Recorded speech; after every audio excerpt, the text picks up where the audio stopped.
ജർമ്മനിക്കെതിരെ വാളെടുത്ത് Russia. നിങ്ങൾ ഉക്രൈന് ആയുധം നൽകി സഹായിച്ചാൽ തീർച്ചയായിട്ടും നിങ്ങളെ ശത്രുവായി കണ്ടുകൊണ്ട് തങ്ങൾ ആക്രമിക്കും എന്നുള്ള ഒരു ഭീഷണിയാണ് റഷ്യയുടെ ഭാഗത്ത് ഇപ്പോൾ ഉണ്ടായത്. ഉക്രൈനുമായി ബന്ധപ്പെട്ട് ജർമ്മനി ഒരു കരാർ വ്യവസ്ഥ ഉണ്ടാക്കിയിരുന്നത് ലോങ് റേഞ്ച് ടോറസ് മിസൈലുകൾ ഉക്രൈന് നൽകാൻ വേണ്ടി ഏറെക്കുറെ തീരുമാനിച്ചിട്ടുണ്ട്.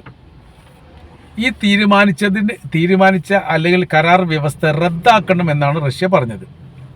അപ്പോൾ ഈ മേഖല വീണ്ടും സങ്കീർണമായിരിക്കുന്ന ഒരു പ്രശ്നത്തിലേക്ക് എടുത്തു ചാടാൻ വേണ്ടി ജർമ്മനിയുടെ സഹായം ഉണ്ടാവാൻ പാടില്ല. യൂറോപ്യൻ രാജ്യങ്ങളിൽ അംഗത്വം നൽകുന്നതുമായിട്ട് ബന്ധപ്പെട്ടാണ് യഥാർത്ഥത്തിൽ റഷ്യയും ഉക്രൈനും തമ്മിൽ ആദ്യഘട്ടത്തിൽ യുദ്ധം തന്നെ ആരംഭിച്ചത്. അതിന് അവർക്ക് പിന്തുണ നൽകുന്ന യൂറോപ്യൻ രാജ്യങ്ങൾ എന്നുള്ള കാര്യം നമുക്കറിയാവുന്നതാണ്. എന്നാൽ ഇപ്പോഴത്തെ നിലവിലെ സ്ഥിതി ജർമ്മനിയും ഉക്രൈനും തമ്മിൽ നേരിട്ടൊരു കരാർ വ്യവസ്ഥ ഉണ്ടാക്കുന്നു.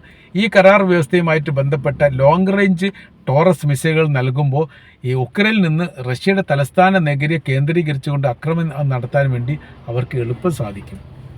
അതിനാൽ ഇത്തരം പ്രവൃത്തിയിൽ നിന്ന് നിർബന്ധമായ രീതിയിൽ ജർമ്മനി മാറി നിൽക്കണമെന്നും തങ്ങളെ ശത്രുവായിട്ട് കണ്ട് ആക്രമിക്കുന്ന രീതിയിലേക്ക് ഈ കാര്യങ്ങൾ എത്തിക്കരുത് എന്ന തരത്തിലുള്ള ഒരു മുന്നറിയിപ്പ് നൽകിയിരിക്കുന്നു. ഈ മുന്നറിയിപ്പ് റഷ്യയുടെ പ്രസിഡന്റ്